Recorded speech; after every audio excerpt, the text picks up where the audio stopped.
I know that my Redeemer is in heaven. Oh, wababa emhlabeni, who's waiting for me in that land, heaven, lapho ngombona ezulwini. I know that my Redeemer is in heaven. Oh, wababa emhlabeni, who's waiting for me in that land, heaven, lapho ngombona ezulwini. Mina ngibandezela iqhaza nyakala ngaye ngibiza ngosabela.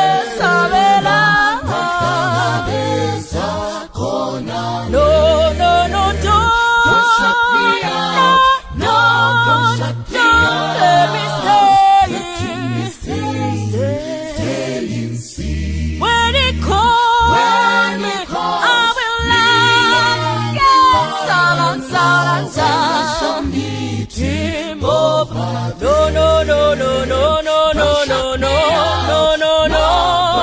Don't let me stay. When he calls me, I will laugh. Yes, I'll shall meet him over there. Gisamangala mina biyamkhumbula nganina. How he left the heavenly kingdom ukuzofela khona la. Gisamangala mina biyamkhumbula nganina. How he left the heavenly kingdom ukuzofela khona la. Mina ngibandezela iqhaza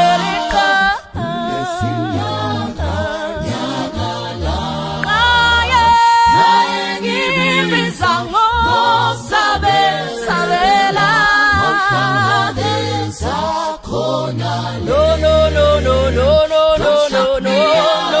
No. Don't let me stay. When he calls me, I will answer. Yes, I'll answer. I shall meet him over there. No, don't shut me out. Don't shut me out. Stay in sin. When he calls me, I will answer. Yes, I'll answer. Meet him over there. I have lived a life of sin. Lord, I have strayed from your path and now I face your wrath. Of all the evil doing from within, how can a sinner such as I deserve your grace to the extent of your death? My Lord, your love and compassion no one can replace. I am in awe of your mercy. Never shall I stray from your call. Ungangibandezela iqhaza kuzinyakanyakala. Ngivulele ngingene, ngivulele. Mina ngibandezela iqhaza nyakanyakala.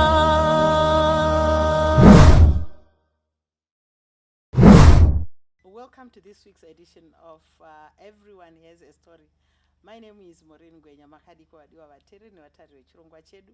Pano patinoti hapana asina nyaya. Iwe uri nyaya uye une nyaya. And pano ka nyaya tikasawana nyaya. Mukaona tati zii muzati nyaya matinyi makweto kuti nyaya dzinopera. Satoda kutendai semazuva ese nekusapota chirongwa cha Everyone Has a Story. Nekuunza nyaya nekutipa feedback kutinamatira nekuti kurudzira kuramba tichienda mberi mwarakuitirei zvakanaka, nokuti chokwadi pakashaya vanotaura, pakashaya vanonamatira, zvimwe zvacho zvinoshaya basa, but tiri kunzwa nyaya dzakanaka dzekuti kune vamwe vanhu vari kutoita madecisions for Christ just by watching mastories anobuda Everyone Has a Story. Saka when you bring your story and a testimony, I want you to know kuti it's just unenge waita basa guru. It's not lost, but pane munhu achabatwa, achakurudzirwa, achasimbiswa nenyaya yako, chero dei ringa dambudziko chairo.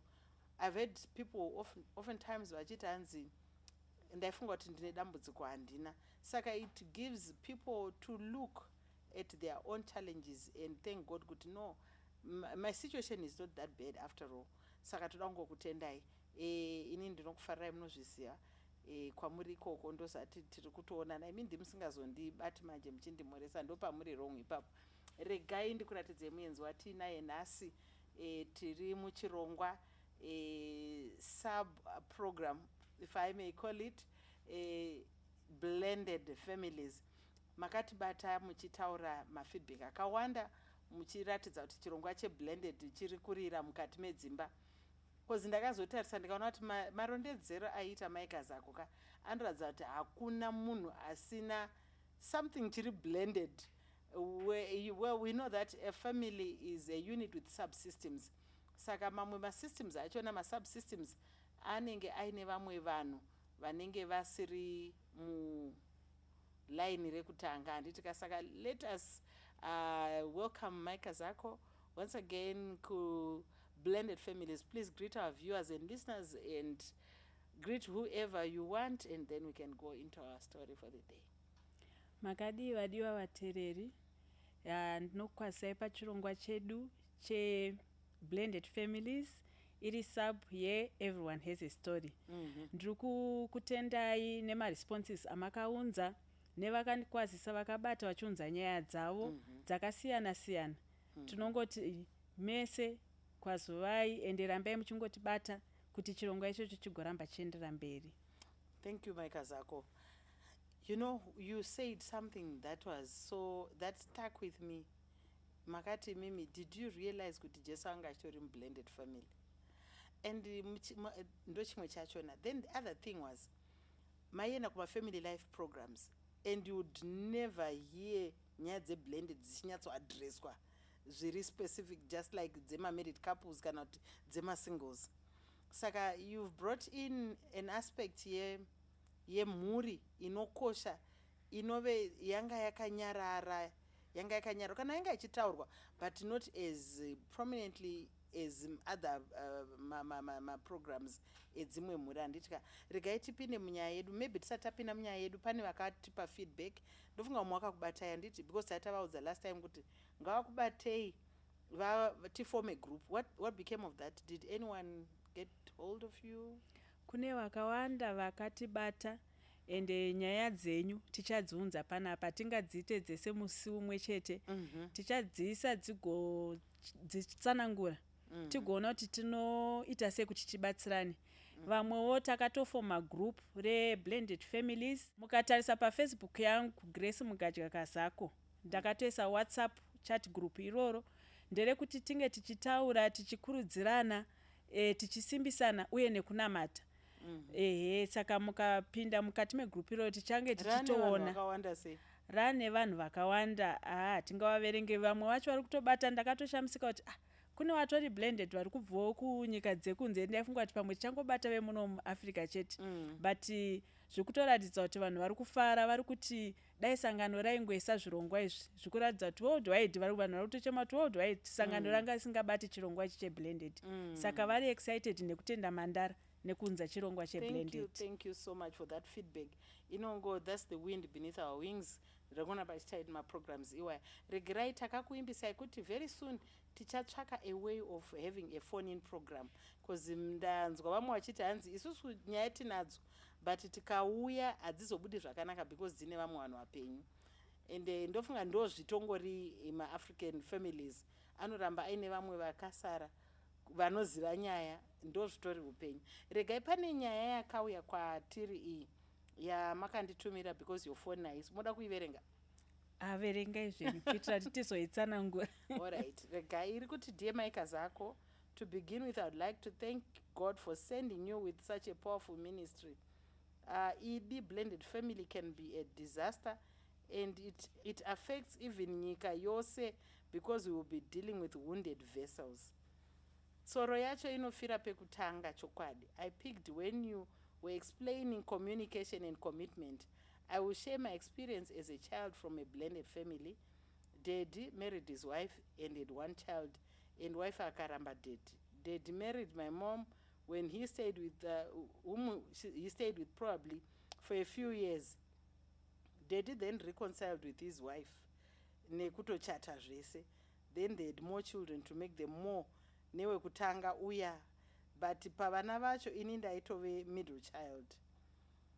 Nekudzidza kwandaita from episode 2 dzenyu, I will highlight the number of blendings. Blending family 1. Daddy, a divorcee, marrying my mom. Munhu anogona kuroora kutiza pain yedivorce or yekufirwa. It's good to allow time yekupora, considering kuti the period was short. They reconciled. Dai vakamboita nesi maronda mukupora ndimo mukudzokawo kwereconciliation. Osaka baba vakaroora vakadivorce, vakaroora vakafirwa, vakareconcile. Aiwa, havana kufirwa. Vakaroora, mukadzi wekutanga akavaramba. Ndokuti varamba nemukadzi wavo ndokunoroora wechipiri. Vane wechipiri ndokubva vaona kuti zvinenge zviri kuvaitira, ndokubva vadzokerana kune wekutanga. Saka but kwakwa futi nemwana. Saka mwana uyu ari kunyora ndewe page 2. Ndewe mukadzi. Okay, saka ari pakati pe. Alright, pevana nditika. Saka a blended family yanga yatovepo. They started maintaining me and vaindida, which I know. By the way I look, ndakanyatsotoziva kuti baba vanondida. Anotaura zvimwe zvinoratidza kuti paive neukama hwakanaka. But years later the existing couple decided kunditora kubva kuna mai. Maintenance yairwadza. So existing wife anga aripo, current wife, hanzi that's my opinion semwana, zvakandiremera kuona zvakadai zvichiitika zvokutorwa kubva kuna mai. Hanzi saka ndauya ndavepo mublended family. Baba vaida hanzi I remember baba vaiuya nemapurisa because koti yaive yavatendera. Mai vachirambawo nemwana kusvikira vazoenda nemwana. Mai vachiudzawo mwana kuti unourayiwa. Uko kwaendawo futi achiudzwa kuti unoita sei, unourayiwa. Saka mwana anga ave pakati pevabereki akatanga kutya mai vake kuti mai vangu vangangondiita sei, vangangondiurayi. Svikanzi I stayed na stepmom but it was catastrophic. Mai vaisabvumirwa kundiona, ndobva ataura imwe incident yakaitika iri yatisingagoni for the sake yekuti tikaitaura dzimwe nguva pane vanogona kuipika kuti tiri kutaura ipi. Tiri kuprotecta munyori nokuti hatisi kuda kumcreata matambudziko, but pane nyaya ari kuti madzimai vakanga vaine machallenge. Mai vekutanga namai wechipiri vachirwira mwana, umwe for the sake ye-maintenance, umwe for the sake yekuti mwana wangu ndiye oga mwana wandinaye. But paive nedambudziko handiti. Svika ndakazoshungurudzwa nekurohwa, kunyimwa chikafu, kusvika vana vataitamba navo vanodza mubereki wavo. Ndairohwa, ndaitukwa kunzi dai vana vangu vari kuna mai vavo vachishungurudzwa. Rimwe zuva ndakasiya stove iri on, instead yekudzima ndakanzi zvibikire. Nyaya dzake dzakawanda, ndizondodziverenga sezvadzitodzisiya handiti. Ari kutadza kushungurudzwa kwaakaita mublended family semwana ari kukura. Saka zvese mabehaviors atinongonzwa anoitika mublended families, kudya zvasara, hard work, ndiye anopfeka zvamasecond hand, ndiye anoita sei. Saka ndo nyaya dzirimomo. Yakareba tsamba iyi, handichaipedzi, asi ndozati makaiwerenga. Kumaholiday hanzi ndaisaenda zvangu, vamwe vachienda kupi kuholiday handitika uniform aingopfekawo dzevamwe. New uniform akazotoipfeka papaya muupenyu. Asiko zvino upenyu hwake ari pari nani handiti ka anotaura the number of blended families akawanda chikoro aimuvha kana after a few months because she was not a priority. Saka ndoma matambudziko anowanikwa blended family. I don't know if you have a comment on this later before we move on to today's topic. Okay. Ndofunga last week takataura nezvekuti a wounded child. Saka tikatarisa mwana wekwayo, she is wounded. She was wounded actually paakanga achita sei achikura. I'm not sure kuti is she really healed. But akaundiwa. Why? One baba vakapinda zvatakataura kuti munhu tanga wagara wonyatso kuhila usati wata move on. And waita make sure kuti zvauri kuita move on ndizvozvo chaizvo because paakaenda kundofunga akazoita comparison kuti hazi like my first wife and maybe yet your first wife pamwe payakaona kuti murume atorora anga kuitiwo maswambosa takataura kuti vakadzi vaye vasiyiwa chii chinozoitika kuti makuda munhu uyu. Saka toona kuti vakazodzokerana. But panyaya iyi chinonyanyisa kundibata muri kutoona pari kutobuda imwe aspect futi papo kuti vanhu vapenyu vanogona kuita sei kudzokerana handiti yasiyana neyenyu imimi where you were both widowed. Yes. Handiti ka ende dzakawanda story dzatonzwa dzakadaro dzevanhu vanozoita sei vanozodzokerana unotanga kuappreciata munhu wako wamune imwe relationship. Utoona kuti kuya kwandaive ndiri kwakadini kwakuri nani. Then I hope someone is learning. Then chinondibata futi panyaya ndechekuti main point yandakaona apa inonyanyisa kuti tive nemabroken wounded child ndeyekuti mwana anoti apiswa nestofu baba havana chavanotaura ari kunyimwa chikafanira kuti pane time yaidya vanhu vese nenyama iye achidya nekabeji nesupu atori paside pababa but baba wake ekta kunge vasiri kuona. Saka mukatarisa nyaya iyoyo vaifanira kudii baba pakadaro.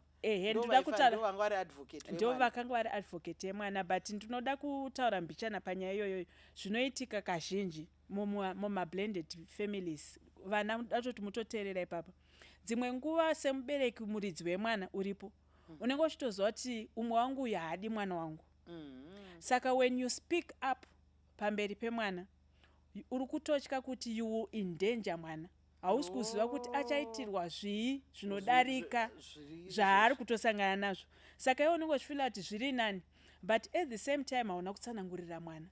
Saka mwana haasi kuzvigamuchira ari kuona iwe une ka I don't care usiri kutomuda haasi kunzwisa kuti saka mandibvisa here kana kuti muri kuda mukadzi wenyu which side are you.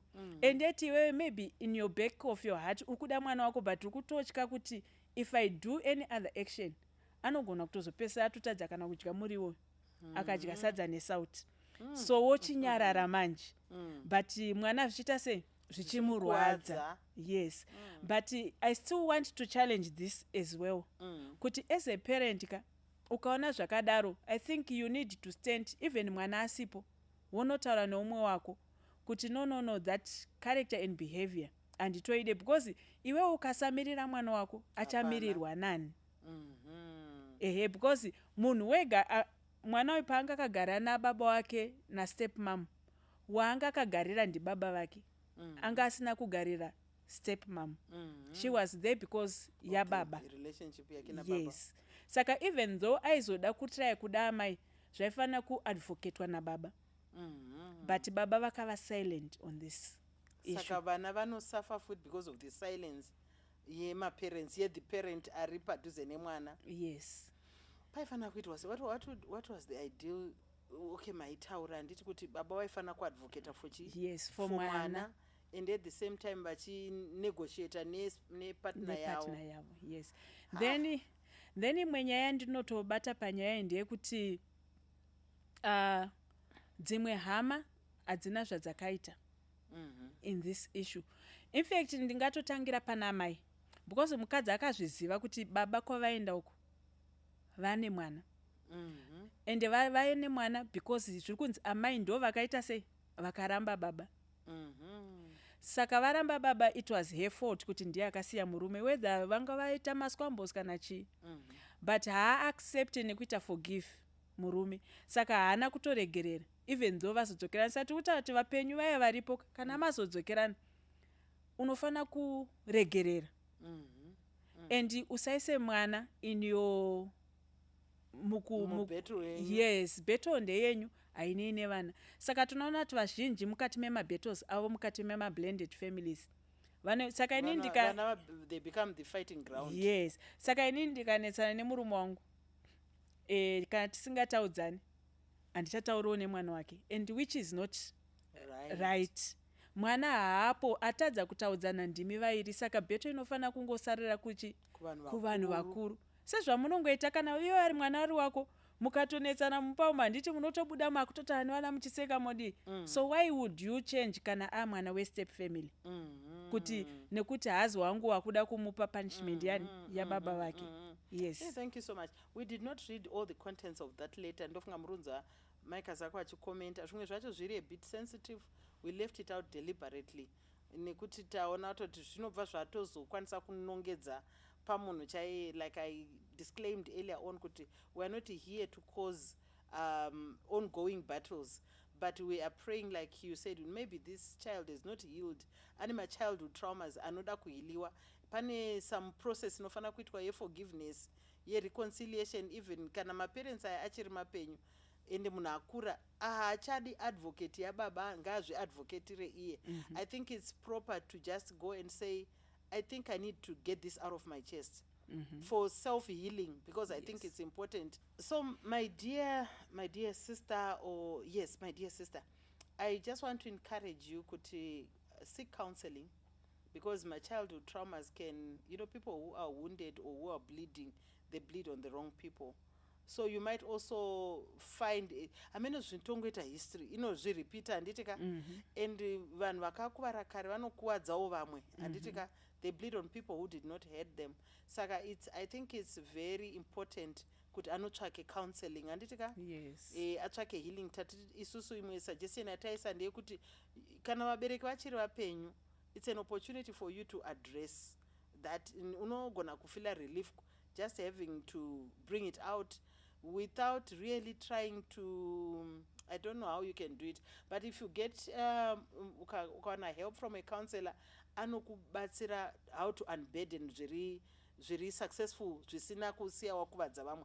Pamwe vanotori ne guilt as we speak, havatozivi kuti wait a say vari kukutarisa, now you are successful and they don't know how to address that. Saka whenever you do anything, maybe and at times people think you forget kana uri mwana handitika, people carry on these traumas kusvika vava vanhu vakuru, and they play themselves out in so many different forms.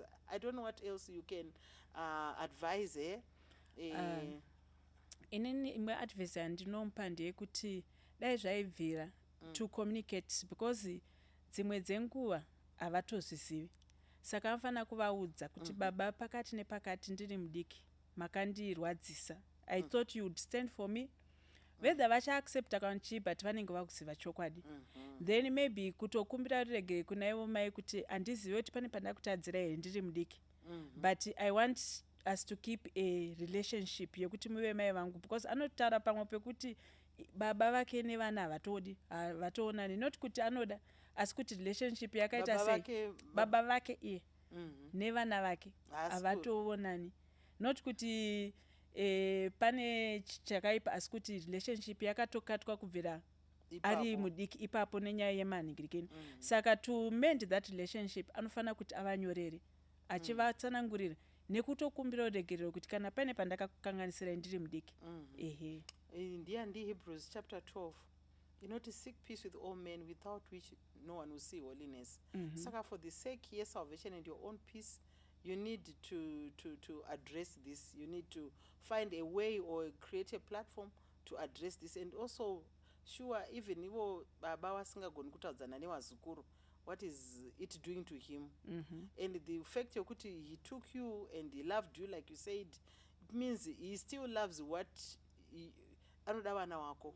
Saka I think panoda, without wasting much time, I think ndofunga iyo tinogona futi kuidzokera, because ine topic yayo ichaadressa futi mama issues araiziwa nehama yedu. Regai tingoipasta rekuti Susan handitika, for the sake yereference. Saka tongoti tsamba yanyorwa, not a real name, but isidara tangocreata muno mustudio kuitira kuti kana takurifeya kunyaya mozoziva chero makubvunza munogona kudero muchifila kuti hatina kuibata zvakakwana but taibata tichitsvaka kuti tisazoexpose every detail, but it's a very painful letter and I believe that healing can be achieved using the correct resources nematools that are available in the counseling field. Saka endai kucounseling regai tipinde mune yanhasi amenoti tichaisira nguva here ndiri kunasoti tichine nguva yekuitambanudza.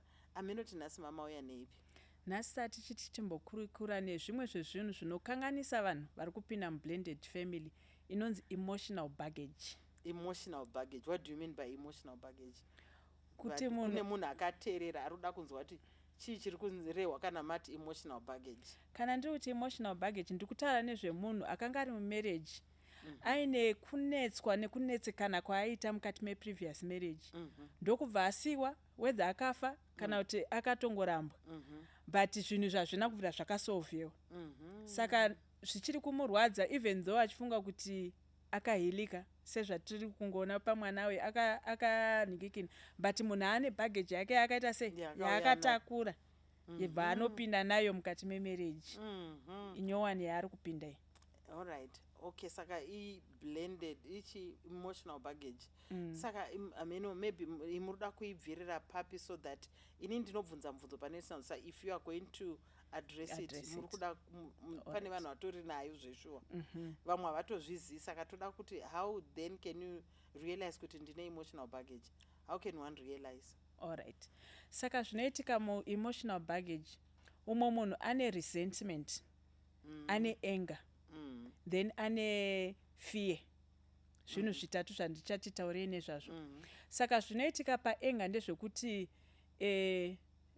rega ndipe example, ndikupa example yendichishandisa inini nokuti ndini ndiripo ende hazvisiri zvekuti ndo zvandakararama.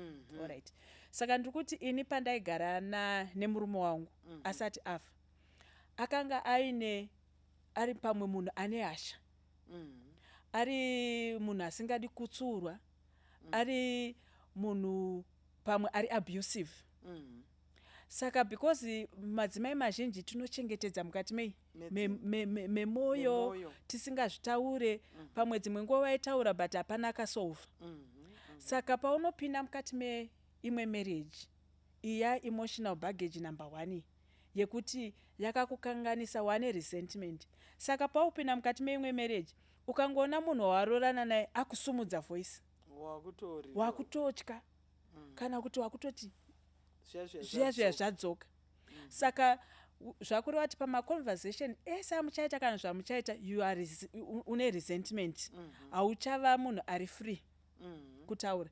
Then koita vamwe vanhu vekuti mukati memarriage yavo murume wake aingomudzikisira pamwe imi wekusimba imi makadzidza here haugone kubika saka self esteem yake yakaurayiwa mukati mei first relationship paari kupinda mukati mei munhu ye unomona kuti ari very apologetic sorry ndanhingirikina sorry zvenyu mama tichi haana confidence pari ari kubvunza kuti saka mama titoita sei mama tindibiki no it's not kuti ari kuva humble kana kuti ari kuva nhingikini but munhu ari wounded haana self confidence yekuti zvandiri kuita zvinogamuchirika here ari kungofunga kuti anofanira kusika permission yekuita something kwozoita vamwe vakararama upenyu hwekuti varume vavo kana kuti vakadzi vavo vaingova vanhu vari selfish, mari ndeyake chii. Saka paanopindawo mukaumu munhu uya wekuti tingatoti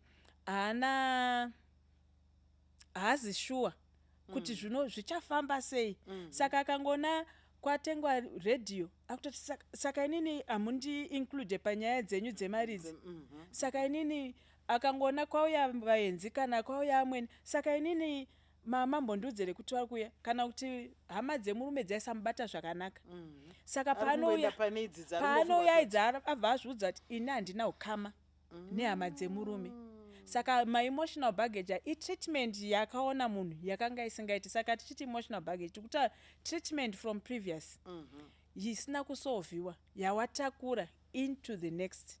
Saka zvainoita manje instead yekuti iwe ibatsire marriage yako yako iri kutoibvarura. Saka vamwe vanosvika vachiti marriage yedu inonetsa for the first 3, 4, 5 years. Dzimwe nguva zvitarise kuti hauna here zvawakatakura zvauri kusvika. Yes, awangosvika uchibva wangoatsveta ubva waisa Saka munhu wako instead of kumutarisa ari iye semunhu mutsva. Yes, pasumudza voice makazvitaura mukati mimi hatisi kukontinya tiri kutanga. Yes, saka pasumudza voice iwewe watomuona ari bhinya riya rakanga richimbokurova uku, but yangosumudza voice yeanger and maybe haasitombori abusive, akangosimudza roko kunongedza wakutohwanda. Yes, pangoya tete kusvika vari kudei vangobvunzawo kuti nhai bhudhi varipo. Saka bhudhi wenyu chete ndoamavenga, haisiriyo nyaya iripo ndeye previous kwakaona vana tete nanamai nanachi vachipindira mukati memarriage, and pamwe ndo zvine zvakatouraya marriage yake iyi. Ndofunga nyaya yamurutobata haisi yekumarriage chete, ndofunga even vasikana nevakomana vanenge vachibva mune mamwe marelationships vachizokontinya nemamwe kana kuti vachipinda mune mamwe, vanhu vanenge vakakuwadzwa kunoku. Pavakupinda havachisina sure kutoti wow, I think this is very, very helpful for everyone who is going to a relationship. I see old one. We are not carrying over. We are starting. Saka munhu muone nemamerits ake. Not even judge, but accept munhu. And also inyaya ndeyekuti iwewe pache zvako hauna kuwana counseling or hauna kuhila or hauna kurecognize pane zvakakanganisika pauri. Yes. Hey, saka hey. Saka dambudziko nderekuti hazvioneki nemuridzi, zvinoonekwa neumwe munhu. Yes, and iwewe muridzi futi kana uri kutoita zvinhu izvozvo unogona kusatoziva kuti, because dzimwe nguva hausi kutoziva kuti ndo zvauri kuita, but umwe wako haasi kutonzwisa kuti but why are you treating me like this? Ehe, saka mukaona vamwe vanhu pamwe mukaona maresentment especially efinance, unogona kunge animoziva zvaita nyika yezvinezvi zvokuti vanhu havachisina mari. Pamwe umwe wako aibva aichengetedza kuti aiwa haugone kubhajeta, then wakuenda kune uyu ari kuda kuita almost similar. Saka zvine zvakuita kunge zvinonzi varume vese, zviya zvinongonzi varume vese vakafanana, havana kutofanana, asi kuti iwe une zvawakateera zvakakuita sei zvakakuteedza uchitakura kubva from previous relationship yako, ndokubva wapinda nazvo, ndokubva watoona. Mukaona varume vanonzi hauna musoro, pamwe murume wake kudhara kwanga asingashande ndiye angachishanda, ndiye angachiita zvese, then uyu pamwe haasi fortunate enough kuti awanewo basa, wakutokontinya kuti he doesn't think. Saka uyu ari kutoshaya kuti but pandandatadza kufunga ndepapi, inga ari kuziziva kuti ndandiriwe kungomhanya ndandisina. Saka iwewe manje unotozoona kutoti no, this is a carry over from the previous, iri kuenda into the next one. Saka mati mimi kune nyaya yenga koya ne low self concept. Yes. Koya nechi resentment. Saka chiche chida kuitwa apa. Saka chekutanga chandakatoona ndechekuti iwewe bvuma munhu apinda mukati second marriage, bvuma kuti unobvuma anti makati before munhu anotanga kuzviasesa kuti handina here baggage yandiri kuenda nayo. Dzimwe nguva unenge uchifunga kuti wahila, handiti mukupanzisisa, then munhu uyu kauyu oita kamwe katrait kakafanana nekawanga uchiti at least ndofunga kanda kakatiza. Saka kanokudzosera into that. Saka unongorekana wapinda, ndosaka ndati vamwe zvinongoitika automatic. Ehe, saka pari kutodiwa kuti iwe ubvume kana wakuona zvinhu zvichiitika pamuri kutonetsana paya chimbotasati but what is the problem. Saka kana waona ubva wachitarisa manje kuti kana ndiri kuti nyaya yake inenge problem yemari, is it problem yemari yake kana kuti ndiri kumufananidza nezvandaimboitirwa handiti. Then wachibvuma manje kuti I think I have got an emotional baggage yandisina kuita let go. Yes. Then chechipiri bvuma kuita start afresh. Tinoti avoid. Yes, avoid zvinhu zvese zvinokugumburisa. Saka tiri kuti by all means try to avoid zvinhu zvakaitika kare. Kana waona kuti zvimwe zvachona zvaavoidekeka. Munhu alright anonoka kuuya murume waimbogara naye aichita. Avoid kumhanya kufunga kuti he's cheating. Okay, saka tiri kuti usashande ne presumption. All right. Kutoti anonoka because he's cheating. uya uya aimbondichiti achiuya kuma12 saka uyu zviri kutoitika futi. So avoid that. Saka chekutanga I think tisati tatomboenda kwese iforgiveness inenge isina kutoitika. Ukufunga kuti wahila, but did you forgive yourself? Because iwewe pane zvise zvaitika, I believe kuti muma problems atinosangana nawo iwe une kako kapati kawaplaya uyu ane pati yake yaita sei yaplaya yawo. Saka did you forgive yourself and did you forgive the next person? Yes. Mupenyu. Then chimwe chinhu futi chinoitika pamamarriages especially vanenge vachiri vapenyu vaivai wakufunga kuti saka anonoka, is it because ari kuenda kunoona because pamwe dzimwe nguva mari dziri kungoendeswa for child maintenance hausi kudzinzwisisa. Saka mabhageji yawo anenge uchingotakura kuti but inini wangu ndinawo ari kunditarisa here ambondiona here ndichifonera because pamwe masangano vese vakasiyaka iye ari kutaura neprevious iwe mukadzi unenge uchiti ini handichataura nemurume uyu. Saka wakuvhunza saka iye ari kumbozviona here ndichitaura neprevious murume wangu ndikataura neanofila sei, but uyu ari kutaura nemukadzi uyu because ari kuti mwana vana vari ikoko pamwe wauya nevana vako. Saka hapana need yekuti utaure wauya nevana vako, saka hapana need yekutaura nababa vevana alright because vana vako unawo ipapo. Saka that ningekini zvinobva zvastraina marriage yenyu muchiri kutotanga because vari kunze havasi kutotozvinzwisisa kuti zviri kumboitika, but it's because iwe wakatotakura kabhageji kako kawakaita sei kawakauya nako ende wakati izvi zvikaitika izvi. Saka unenge wakakaita unge kadefense ningekini fence kawakawaka kuti kuti izvi hafane kuzviita nekuti ndakambozviitirwa. If this happens yes. Saka tete vakangouya pamba ndikuda kuvaratidza kuti saka munoona kuti vamwe vanhu vacho unonzwa kuti kana mai vachifona ndavatanga vafonera inini kana saka ukuda kudefenda kuti kusave nesomething chinoitika pakati pemurume wako kana pemukadzi wako. Saka ukuda kuvaka kajuraho kako kekuona kuti are you safe from anything chakamboitika from before. Vadiwa vateereri nevatari ndofunga tiri kudzidza panapa. Handitika kuti munhu anogona kuya nekabhageji kake keenga chaiko, handitika agouya nekabhageji keself keloss kekuzvitarisira pasi nekuti kwaari kubva aitarisirwa pasi. Saka ari kuda kuratidza kuti this time handisi kubatirwa, but at the same time you are playing it on the wrong person. Haasiri iye akakutarisira pasi, haasi akakuitira zvese zvakachinja character yako. Wow. Anything else that we have on that one? Ndandichida kutaura futi nyaya yekuti uchinge wasvika pasituation iyoyoyo kazhinji kachoni paunenge uchiti tiri kutaura kuti forgive handiti tobva tataura kuti accept kuti une emotional baggage, then tiri kutaura kuti also seek counseling. Because vazhinji vedu tinongopinda tina kutombobvira takatomboenda kumacounseling ende patinoenda kumafamily life kwatiri kuti patiri kuenda kumafamily life ari kungoadhirisa zvinhu zviri general. Saka pauri kutoona nyaya imweka unenge usingatoinzwisisi. Saka seek counseling, then communication is key. Because communicate nemunhu wako shamwari ini ndakamboitirwa zvakati nezvakati, ukandiona if I address you like this it's not kuti ndiri kuda but help me to come out of it.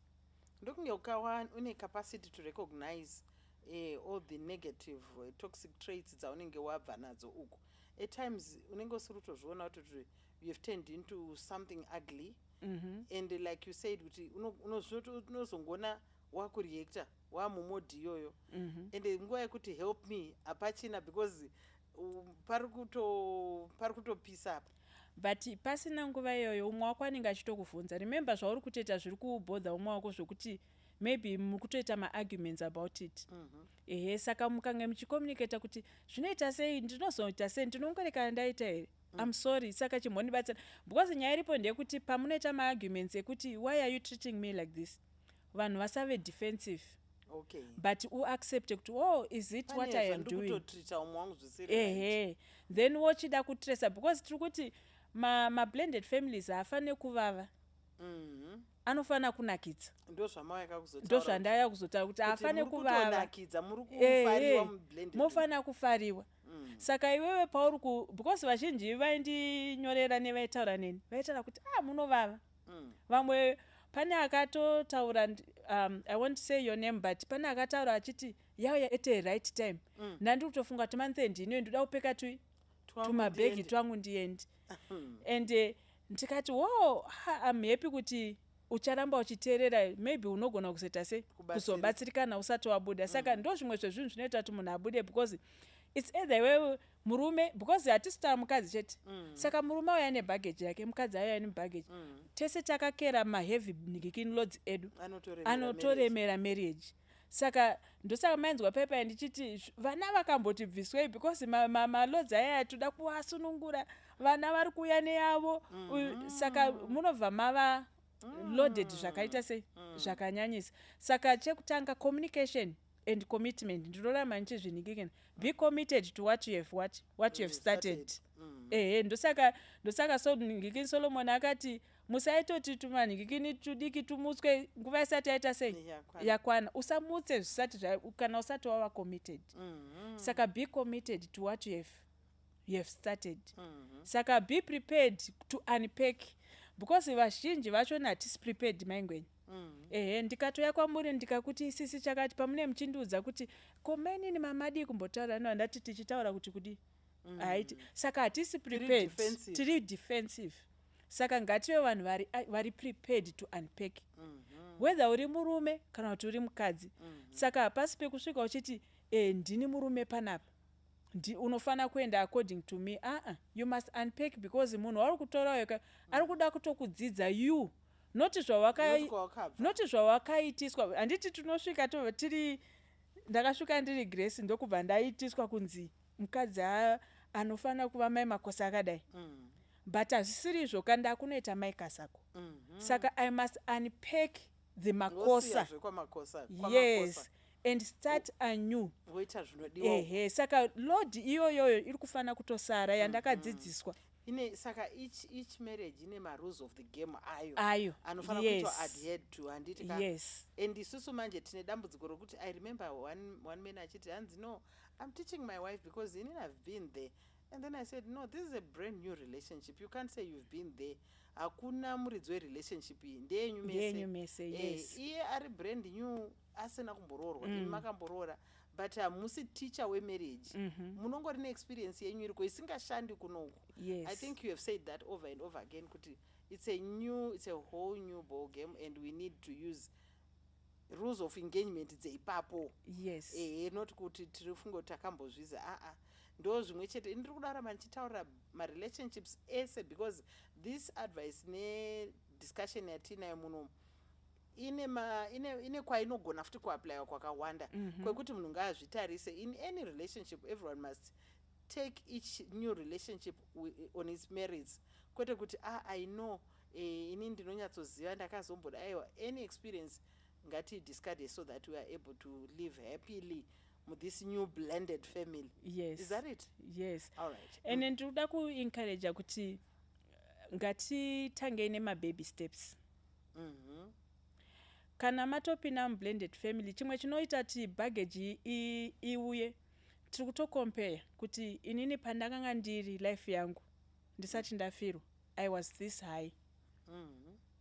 Saka baggage yefinance inopinda pakuti maybe kwandiri kutenda tikunotangira this low. Saka ngativhume kufamba with the baby steps. Toisa units in what we are doing. Saka ngatifambe with our baby steps. Okay. Saka uyu ane anger. My previous partner kanga ane anger. How can I manage? Iwewe be cool. And study your person. Saka amwe ma solution. So study your person. Okay. Ende munogona kuona kuti dzimwe dzenguva munhu aine baggage yake anditi ukuda kuedza kuti umudzidze umuvhunze kuti saka what was happening in your previous relationship anogona kungototanga asingatodi kudiscuss about that. Give a person time. Give a person time. Saka tisafunga kuti patiri kuti munhu aine mabaggage yake obva watoti takadzidza pablended kuti munhu une baggage imune baggage isiyei pano mupe time. And you be patient. Yes. Okay. Saka be patient and be understanding. Yes. Saka ngatifambei with our baby step. Be patient, be understanding. give a person time. Iwewe chaiwo even uchitanga kana mukati me-first marriage yako unotozvipa time wane kuchinja kuti I'm coming from being a girl to being a mother. Saka zvipe time and give someone also time. Pane chinhu chandiri kutoona panapa kuti you know a brokenness whether by grief ye death or whatever ingori grief people must grieve for their gone relationship. Yes. And I think process yacho inopotsa yada kufanana negrief handitika enda pana linear process yokuti ichabva apa ichienda apa inongotora all forms. 1 minute you think like you said wotokaruka ndakuto taridza my emotions asiri kudeserve for this situation here. It's I think the highest form of intelligence is self knowledge. Kuzviziva iwe wega even before the relationship and to deal with it like I think we need to normalize counseling. Let's normalize counseling because pane zvinhu zvatinofana kubatsirwa to live happily. Yes. But kana vanhu vakasawana premarital counseling whether vakomana nevasikana kana kutoti vanhu vari kupinda blended family tiri kuzvi-expose to dysfunctionality. Yes. Because hatigoni kuzonohandla manje zvinhu zvatakusangana nazvo. Saka I think sitting before a counselor will help for any person ari kufunga kupinda blended family.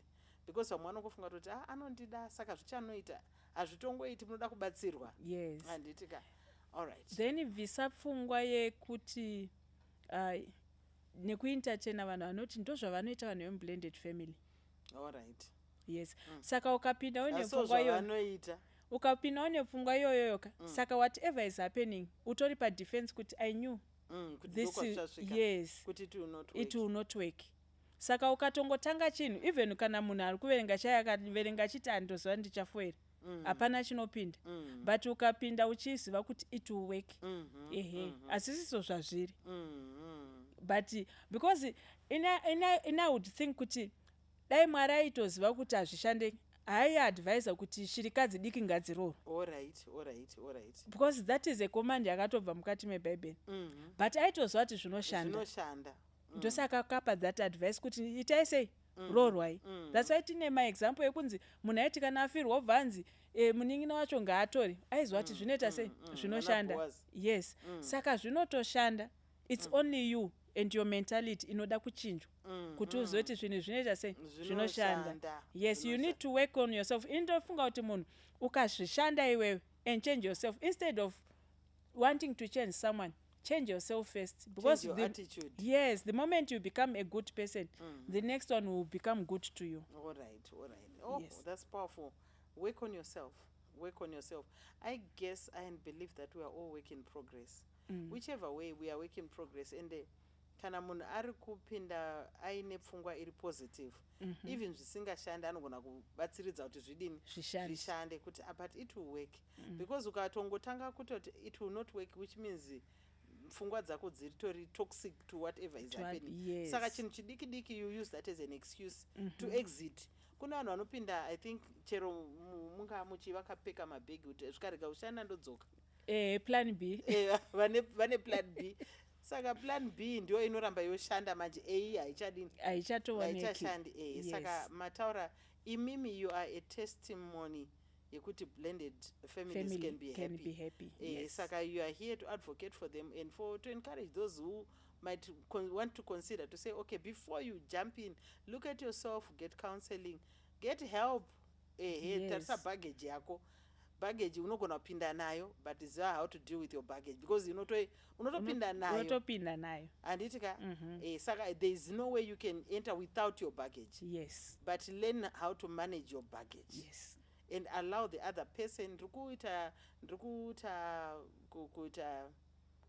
kudzokeredza kuti ndinzwe kuti ndanzwa here for the sake of vamwe vangu vanononoka kubata kuti no mu blended family munogona kufariwa. And I think we're going to get so many other testimonies. I know of quite a number of families who have said they want to come and give their own testimonies about secrets of being happy in a blended family. What are their secrets? Why is it some couples are failing and some are succeeding? Vanhu voenda here kana kuti ngazvigare zvakadaro.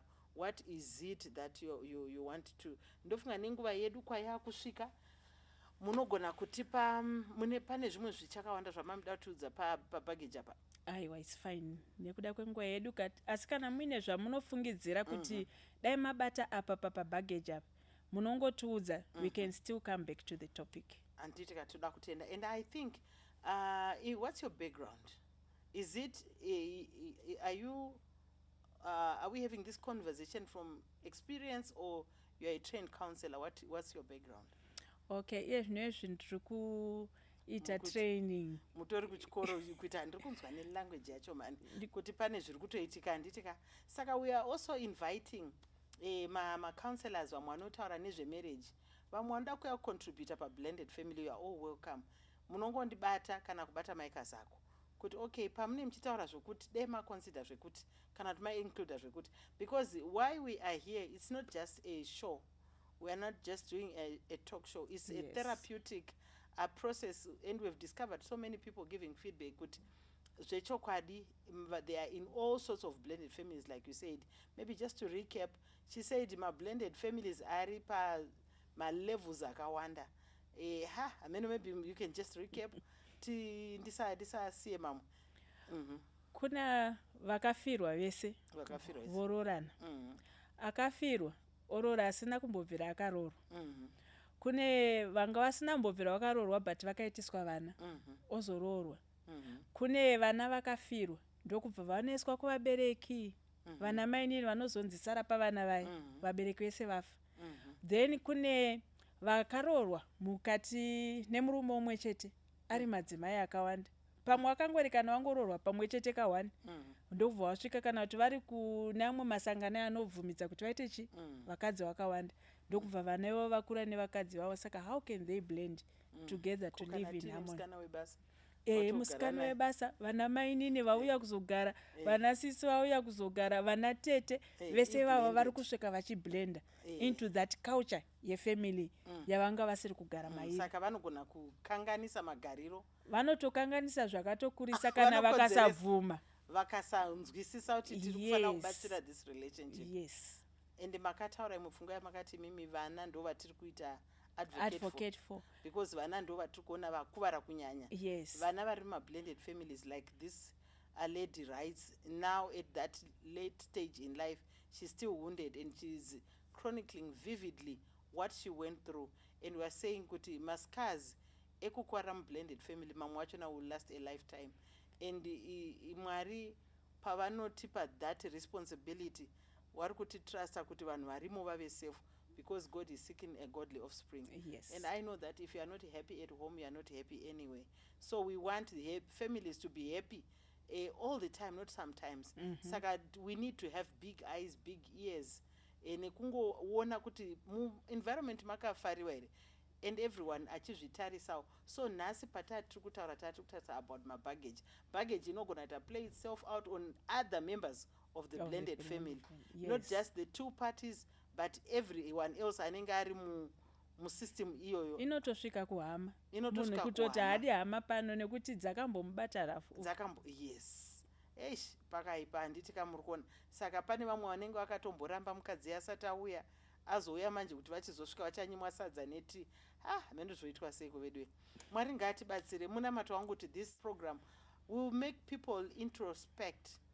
This program is not coming so that you may point fingers, but it's coming that you look at yourself, evaluate, self-evaluation, and what are the behavior yako towards the next person, especially the vulnerable, the children who are defenseless. Mwari ano ziso rake runneth to and fro the whole earth to show himself strong on their behalf. So let little children come unto me, suffer not them. Maratite zvakanaka. Thank you so much. I think you can give us your final word and then we can pray. Call it a day. Give people your number and then itoona mibvunzo inotevera.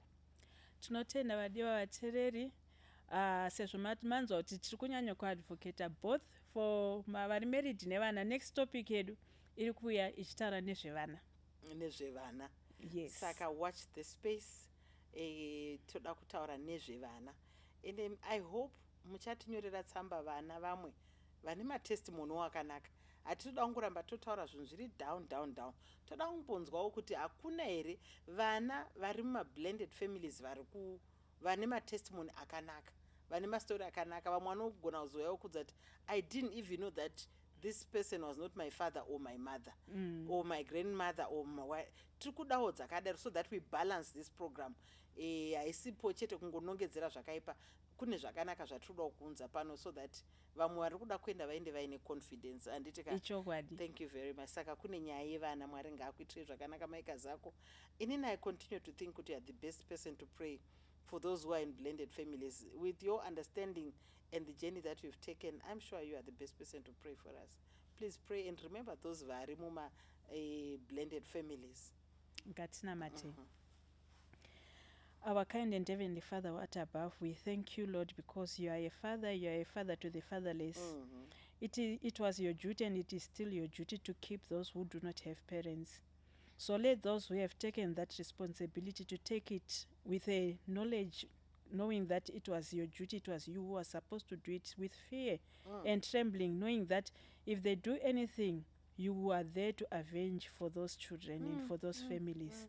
Naizvozvo Mwari tinokukokai Mwari, there are a lot of people vari kuchema who have entered muma blended families. Imi makatotaura kuti remarriage iitike because you knew that it would work.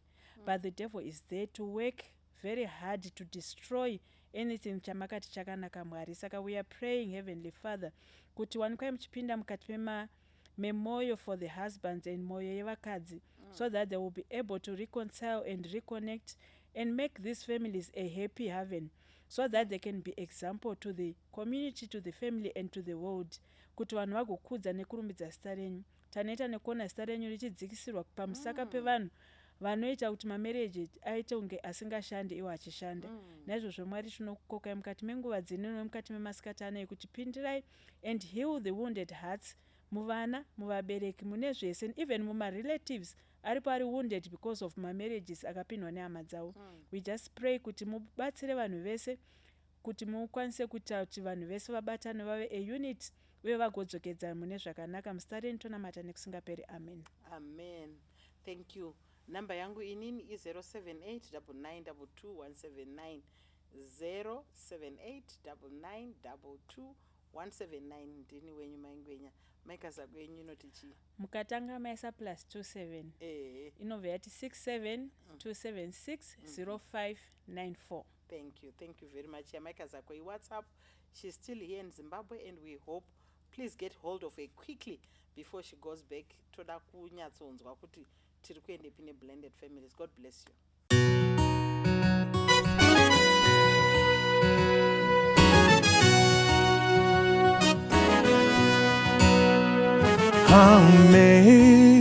Amazing grace, how sweet the sound that saved a wretch like me. I once was lost, and now I'm found.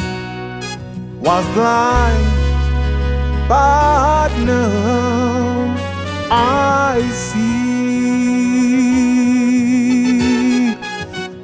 Amazing grace, well, how sweet is the sound that saved a wretch like me.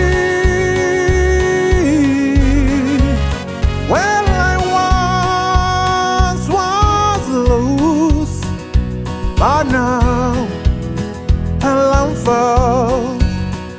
Was blind, but now I see the Lord. Come on.